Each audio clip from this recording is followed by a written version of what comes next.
Je vais passer la parole à Monsieur Guéren qui va se présenter, qui se trouve n'en est pas à son coup d'essai. Ça a déjà été un coup de maître et puis là je crois que ça va encore être le cas. Voilà. Donc j'arrête de lui mettre la pression et je lui passe la parole. Bien, bonjour et merci à la fois de me présenter comme ça, moi d'essayer de faire face. Merci aussi de m'accueillir ici où je viens d'une région, l'Auvergne, où je n'ai pas le sentiment que ce genre de réunion entre travailleurs sociaux existe comme ça. Il y a bien sûr des réunions organisées par différentes associations ou secteurs, mais il n'y a pas ce regroupement comme ça pour peut-être ensemble une journée se retrouver, dire un certain nombre de choses. Bien, j'ai l'impression, je prends 2 ou 3 petites précautions avant de parler, qu'au fond, je n'ai pas grand-chose à dire. Même si je peux prendre du temps pour dire, hein, ce n'est pas un problème. Mais je n'ai pas grand-chose à dire parce que je crois que beaucoup de choses ont été dites ce matin qui vont dans le sens de ce que je m'étais dit peut-être qu'il serait important de dire. La première, c'est ce que vous aviez dit, madame, en montrant au fond que le travail que nous pouvons faire, quelle qu'en soit au fond la matérialité, se situe quand même dans un cadre institutionnel, dans un cadre de politique sociale, dans un cadre qui donne au fond à la fois sens et responsabilité à l'action dans laquelle on est. Et, me semble-t-il, puisque mon sujet se ramène un petit peu à l'éthique, d'une certaine manière, on ne peut pas travailler sans connaître et en dehors de ce qui est proposé, même si parfois ça paraît extrêmement contraignant. La deuxième chose, et qui va dans le sens de ce qu'ont dit les 2 autres intervenants, c'est que face à l'institution existe parfois plus ou moins difficultueusement ce qu'on peut appeler le sujet. C'est-à-dire, au fond, l'être humain à la recherche de sens, de son propre sens et de ce qu'il va pouvoir bien faire sur cette planète. Tout peut-être l'idée que j'ai intitulé mon petit propos « Entre savoir et agir », c'est sur les 2 pôles sur lesquels je voudrais réfléchir un petit peu, quelle place pour une éthique ? Alors, je vais d'abord vous raconter une petite histoire. C'était que moi, j'ai été enseignant, mais je pense que j'aurais mieux fait d'être raconteur d'histoire. Mon gars vous dit, je me sens plus à l'aise là-dedans. Voilà, figurez-vous qu'il m'est arrivé un truc que je n'avais jamais fait. Je suis allé voir un match de foot, le Paris Saint-Germain, il y a 2 jours. Et je viens d'un pays qui est d'une culture de rugby, moi, pas de foot. Et étant d'une culture de rugby, j'ai tendance à considérer que le foot, c'est à peu près incompréhensible. En tout cas, je ne vois pas l'intérêt. Et il se trouve que j'avais une bonne place au Paris Saint-Germain. J'étais placé un peu en hauteur. Et je me suis aperçu peut-être quelque chose que j'avais, jusqu'à mon âge actuel, à peu près complètement oublié. C'est que la place d'un joueur au football n'a de sens que par rapport à la place des autres.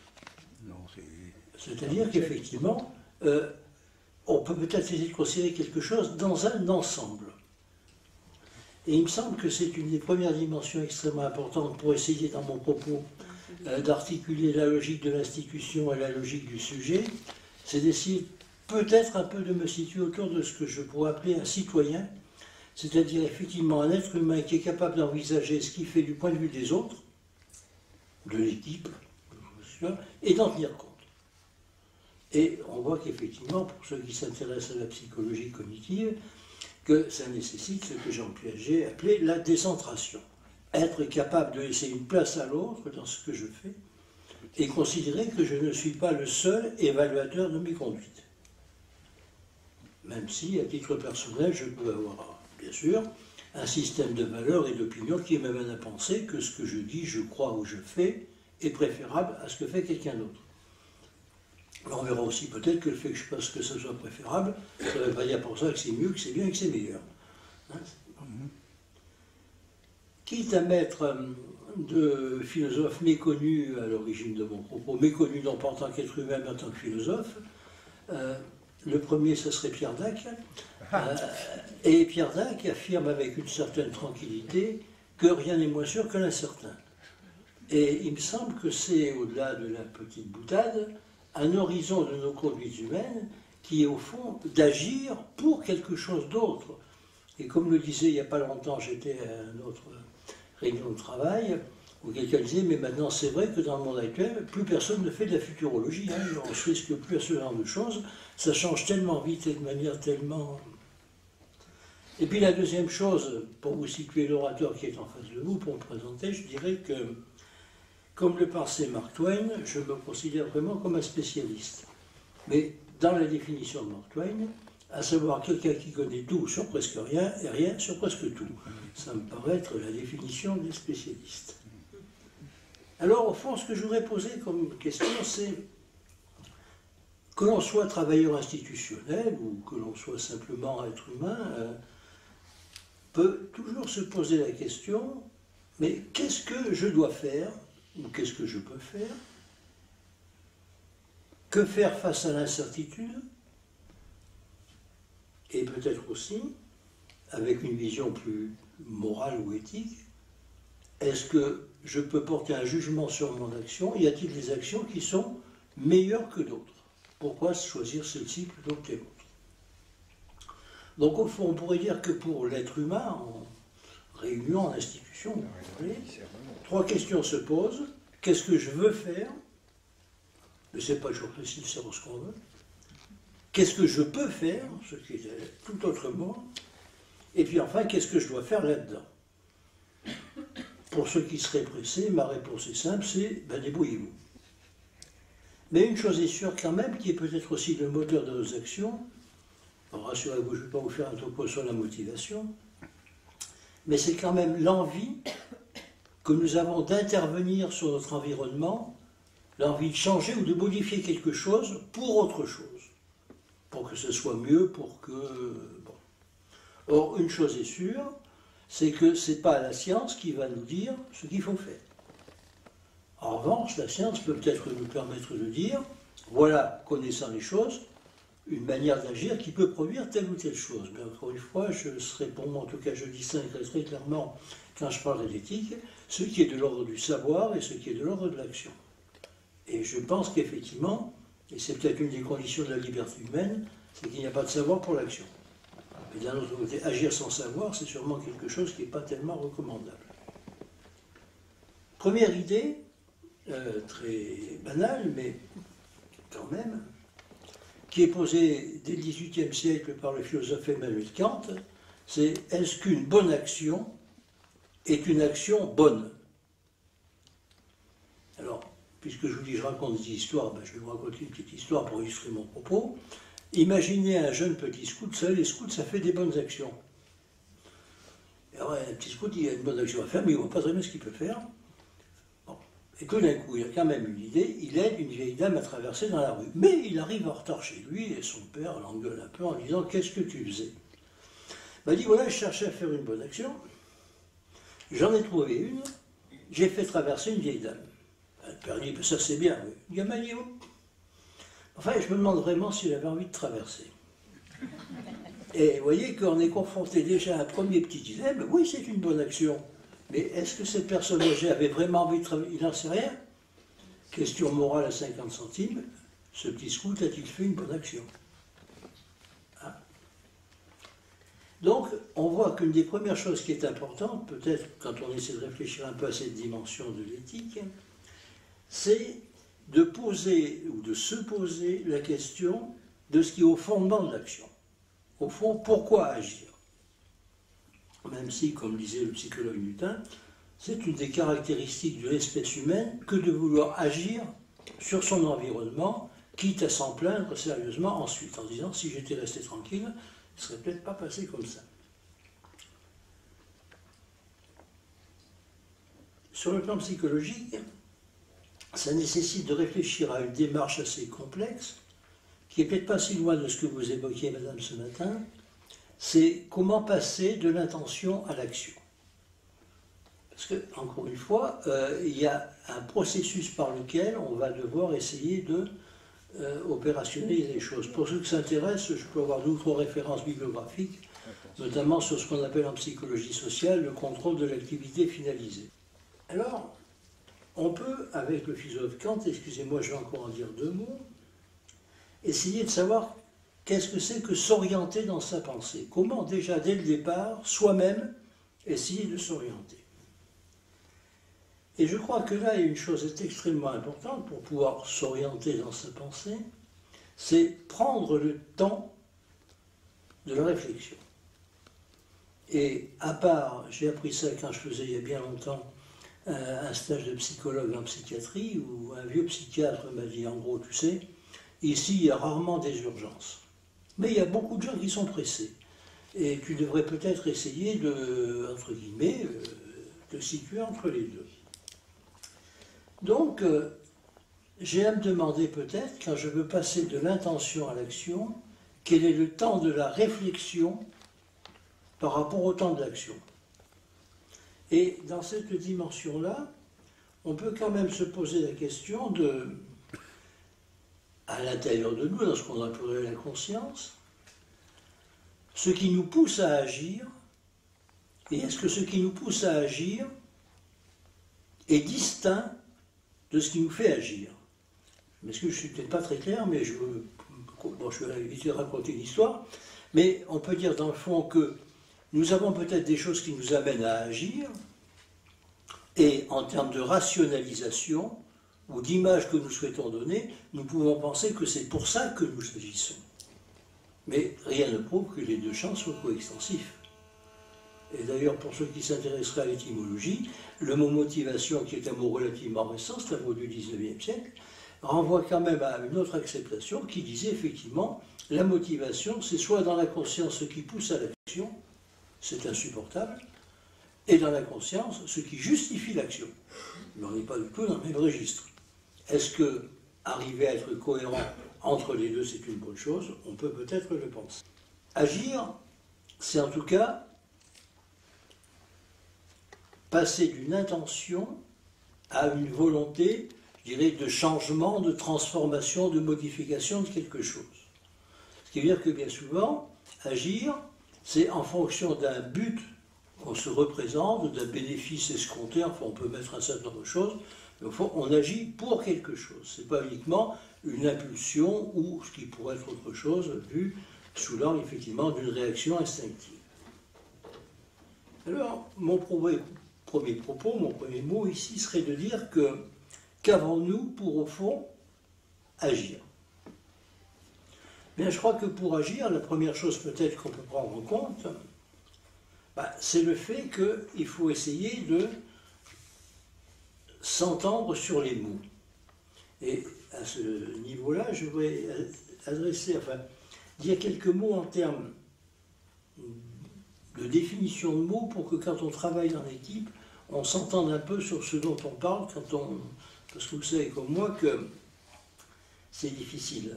Alors je vais essayer de prendre deux ou trois mots. On emploie souvent le mot de déontologie.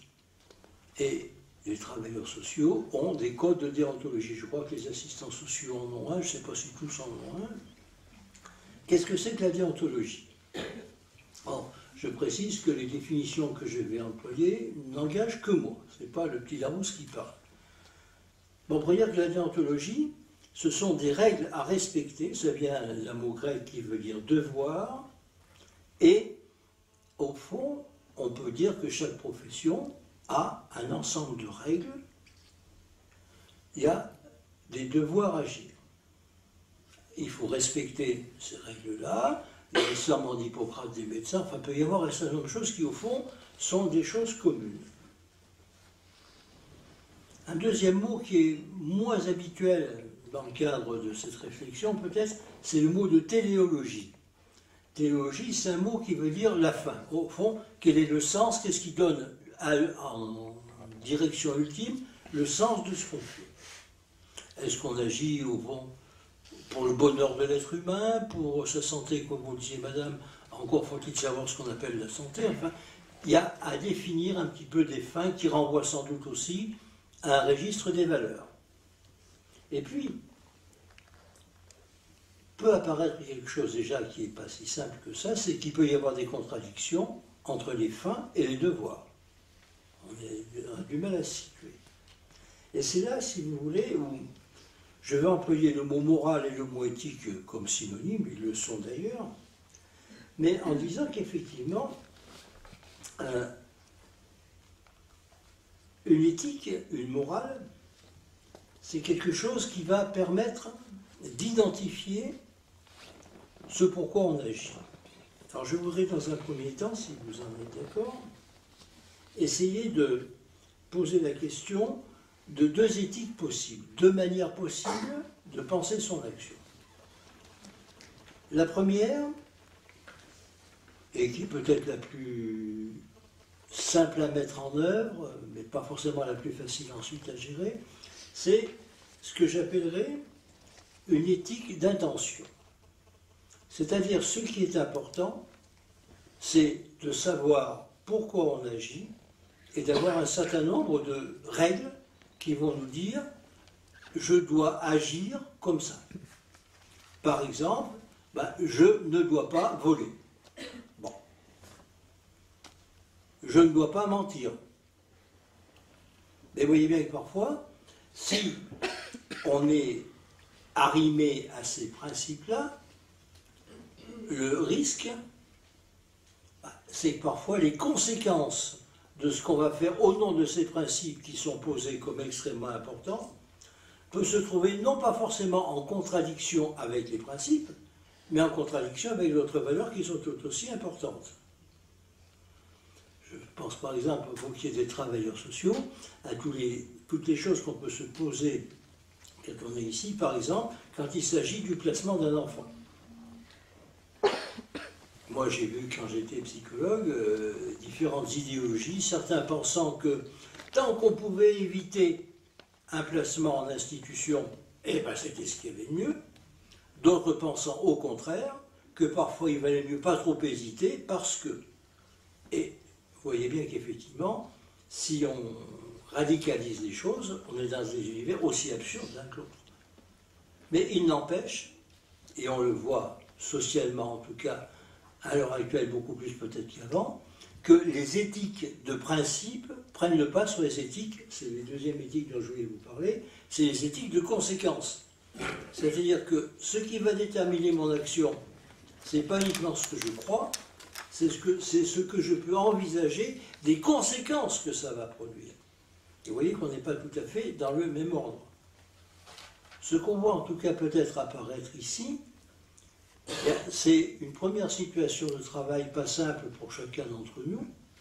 C'est parfois ce qui peut être de l'ordre d'un conflit de valeurs, d'un conflit socio-cognitif. Un conflit cognitif, les registres sont très divers, mais se poser la question, au fond, au nom de quoi agissons-nous?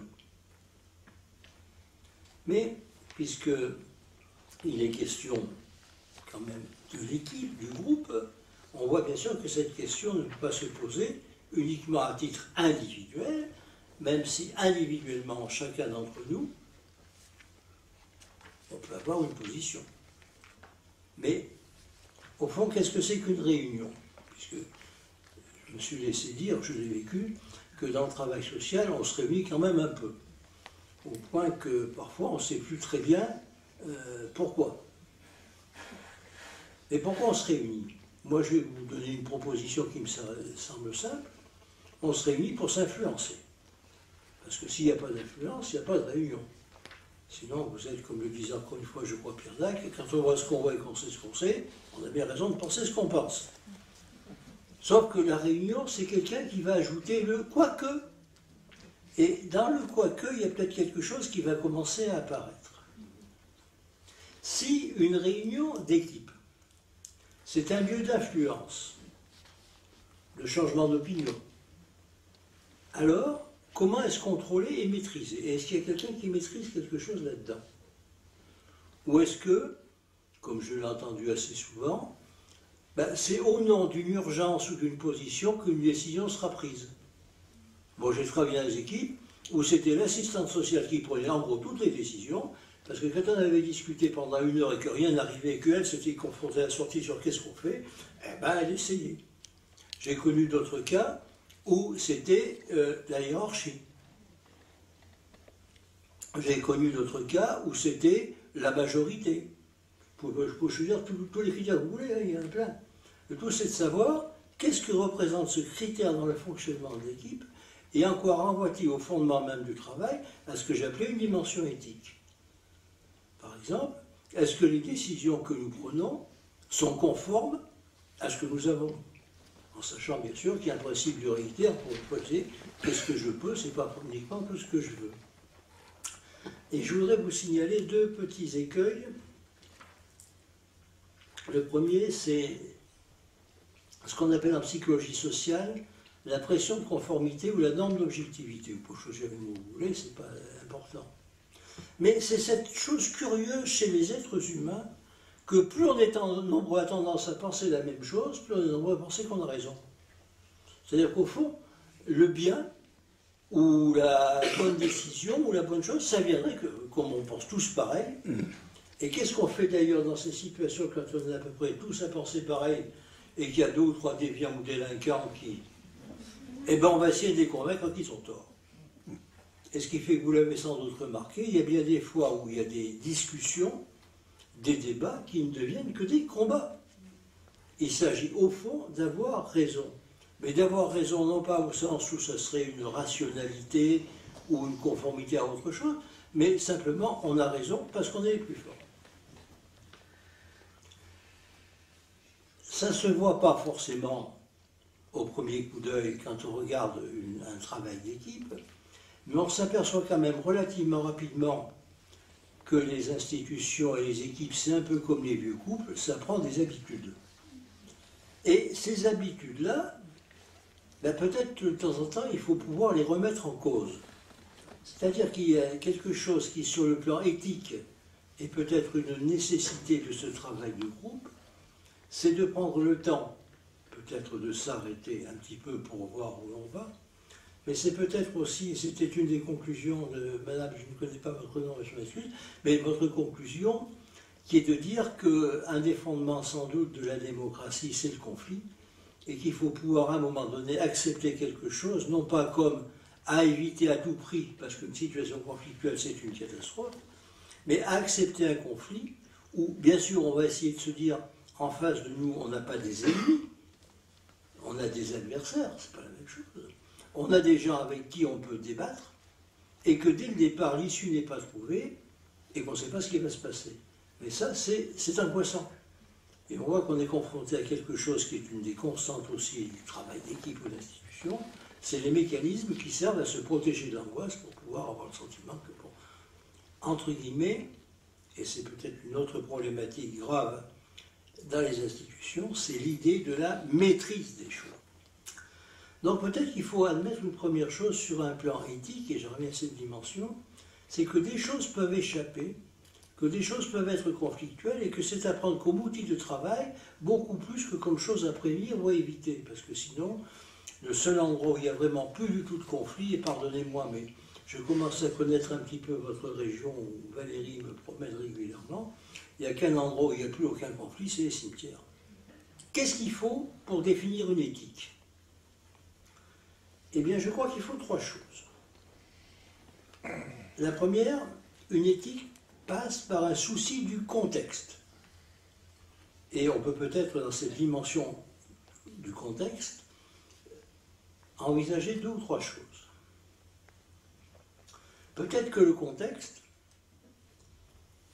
est quelque chose de relativement général dans lequel on peut inscrire une problématique, mais aussi le contexte peut être quelque chose d'extrêmement singulier d'un individu et pas pour un autre.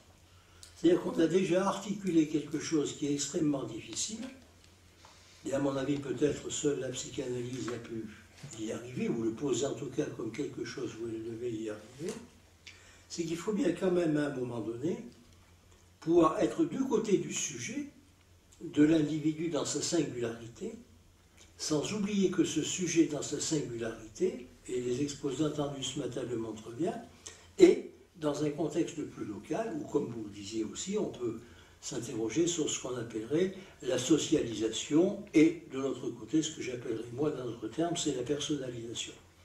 Mais les deux doivent cohabiter, et les deux sont parfaitement contradictoires. Ce souci du contexte, il renvoie à une deuxième chose, qui est une exigence fondamentale. Alors, pardonnez-moi, là c'est le vieux prof qui parle.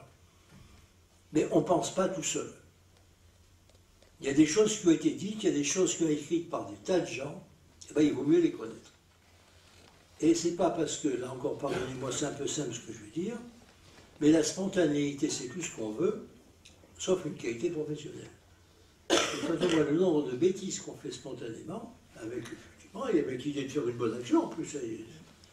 Donc il y a peut-être une nécessité éthique, et j'en reviens mon premier mot de mon titre, entre savoir et agir.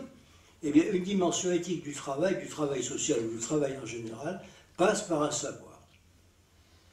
Et je crois que quelque chose qui est extrêmement important, et je reviens là à la notion d'éthique, c'est de bien distinguer ce qui est de l'ordre du savoir de ce qui est de l'ordre des convictions.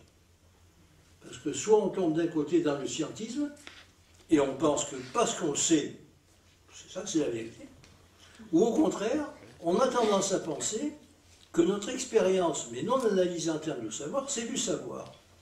Or, attendez-vous bien, savoir et expérience sont deux choses aussi riches l'une que l'autre, mais elles ne sont pas ni du même niveau, ni du même mode d'élaboration cognitive. Peut-être que travailler en équipe, je vais vous donner un premier outil qui me semble fondamental pour tout le travail d'équipe, ça s'appelle un dictionnaire. Est-ce que quand nous parlons, nous disons bien tous la même chose? Parce que vous avez entendu aussi parfois que « Ah, mais je n'avais pas entendu ça comme ça ou autre ». Je prends un débat, par exemple, pour ceux... Il n'y a pas de gens d'éducation nationale ici, par exemple. Mais sur les débats de l'éducation nationale, par exemple, entre le mot capacité et compétence. Là, vous pouvez écrire des registres de livres. Bon. Donc voilà, un souci du contexte, c'est d'une part ce qu'on pourrait appeler, comme le faisaient les jésuites, la casuistique, le cas, mais il y a aussi le généralisable, c'est le scientifique. Deuxième chose pour qu'on puisse parler d'éthique, après l'analyse du contexte, c'est une intentionnalité. Il y a un individu, il y a un sujet, il y a un citoyen, là on peut choisir différents registres, mais qui a, je ne veux pas paraphraser ce qu'il a dit ce matin, mais à titre individuel en tout cas, qui aurait un projet, ou en tout cas une intention. Alors peut-être qu'on peut s'interroger sur le sens de cette intention, sur ses valeurs. Qu'est-ce qui me pousse dans ce cas-là à agir, et à agir pourquoi? Et troisième point, quelque chose bien sûr qu'on ne peut pas ne pas évoquer, c'est bien sûr le souci des conséquences de cette action. Et vous voyez que quand je parle d'une dimension éthique du travail, il me semble qu'on ne peut pas oublier l'une de ses composantes. Alors toute la question va être, comment peut-on articuler cette première manière de penser, qui est quelque chose qui est lié plutôt à une dimension individuelle, au sens à une dimension du collectif. Là, pardonnez-moi encore une fois, ce que je veux dire n'engage que moi. À titre personnel, je ne crois pas du tout à la responsabilité collective. Mais je crois quand même à un moment donné que dans une organisation, un mot où va se rencontrer une question éthique, c'est au moment d'une prise de décision. Alors, il y a des décisions qui sont, entre guillemets, je dirais, faciles à prendre, parce qu'il n'y a rien à décider. Alors, on est tous d'accord, bon, pas de souci. Mais quand il y a à décider, c'est-à-dire quand il y a à être confronté à ce que disait notre ami Pierre Dac du début, rien n'est moins sûr que l'incertain. L'avenir, il n'est pas écrit. On peut penser sans doute qu'il y a du déterminisme, qu'il y a de la répétition, mais enfin, si on est quand même là, c'est pour penser que peut-être on peut, en dehors de la fatalité, arriver à penser les choses. Alors, comment articuler cette dimension de l'individuel et du collectif dans la prise de décision? Rassurez-vous, je n'ai pas la solution. Si je l'avais, ça se saurait, j'aurais fait fortune. Mais il y a peut-être quand même un ou deux éléments qu'on peut prendre en compte. Le premier, je l'évoquais tout à l'heure, et c'est peut-être vrai, en tout cas pour les gens qui sont en position d'animation de réunion. Je crois qu'un animateur en réunion est quelqu'un d'essentiel pour une raison très simple. C'est qu'il a le souci de la sécurité de tous les gens qui travaillent ensemble.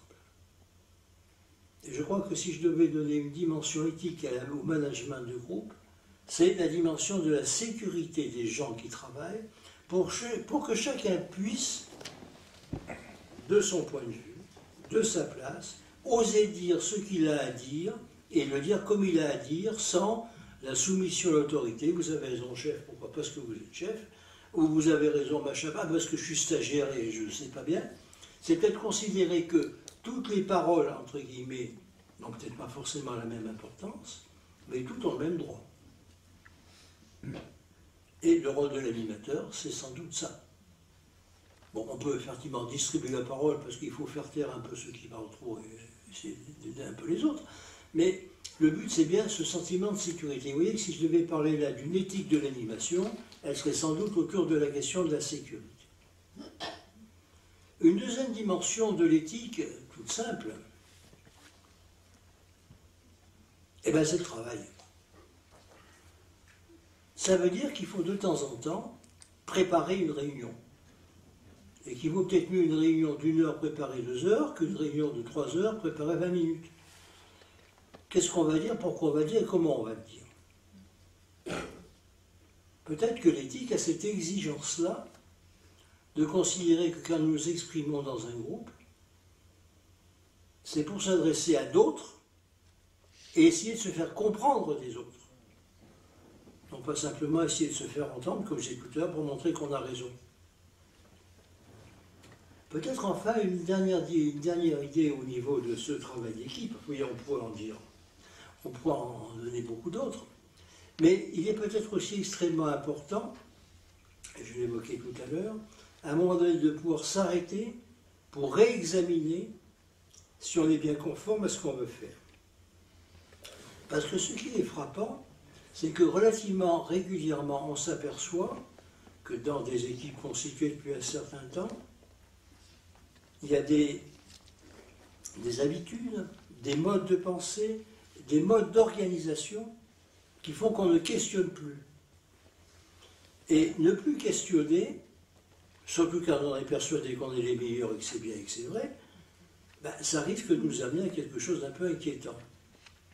Et là, ça ramène maintenant à quelque chose, excuse-moi, j'ai pas beaucoup de temps, que je n'évoquerai pas, mais c'est comment travailler en équipe avec la pluralité des systèmes de valeurs qui se masquent généralement derrière aussi, ce qu'il faut bien appeler, je dirais, des disciplines plus ou moins scientifiques, mais qui au départ ont tous des positions de valeurs. Enfin, travailler dans une optique behavioriste ou travailler dans une optique psychanalytique, c'est pas tout à fait la même vision de l'être humain, c'est pas tout à fait la même vision de ce qu'on va produire.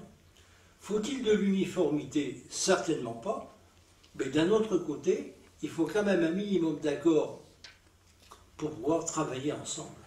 Je dirais, après tout, c'est pas si simple que ça de mettre tout ça en place. Je crois, comme le disait Max Weber, et je vais conclure avec lui, dans un livre qui s'appelle Le savant et le politique, où il montre bien qu'il ne faut pas confondre les choses. Il y a ce qu'on sait, et c'est une chose, et il y a ce qu'il faut faire, c'est une autre chose. Comment articuler les deux?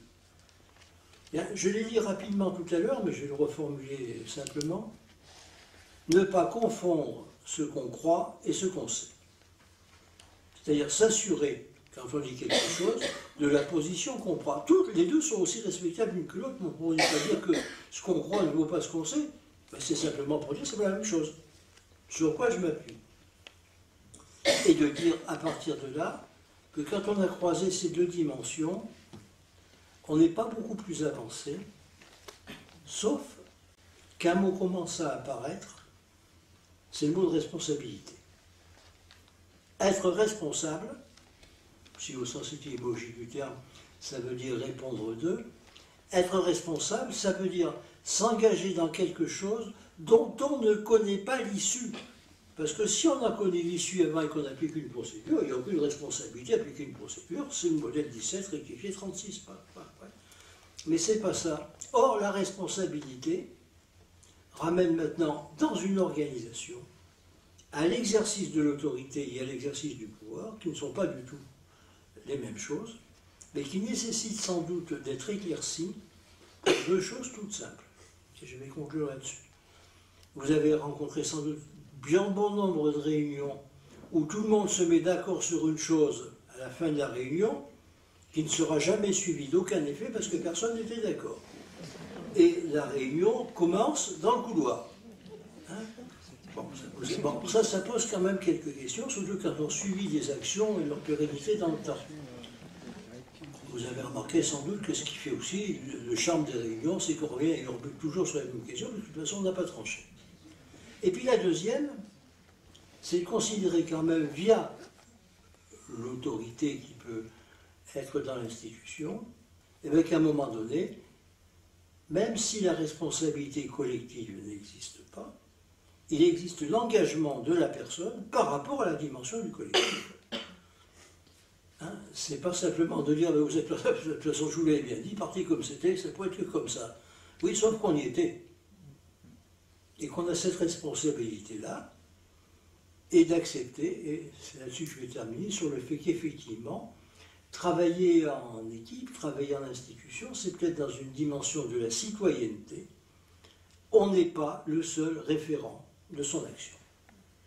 Ce qui donne du sens à l'action, c'est pas uniquement mon projet sur tel enfant qui serait venu me dire oui, mais ça je le dis qu'à vous, surtout ne le répétez pas aux autres, enfin tout ce que vous connaissez, mais qui est de dire à un moment donné, je suis dans quelque chose qui m'engage, et peut-être, à un moment ou à un autre, il y a des engagements qui sont plus tenables, et on peut être amené aussi à changer d'équipe, à changer de groupe, parce qu'on ne peut plus, pour des raisons individuelles, être en accord avec ce qui est dit là.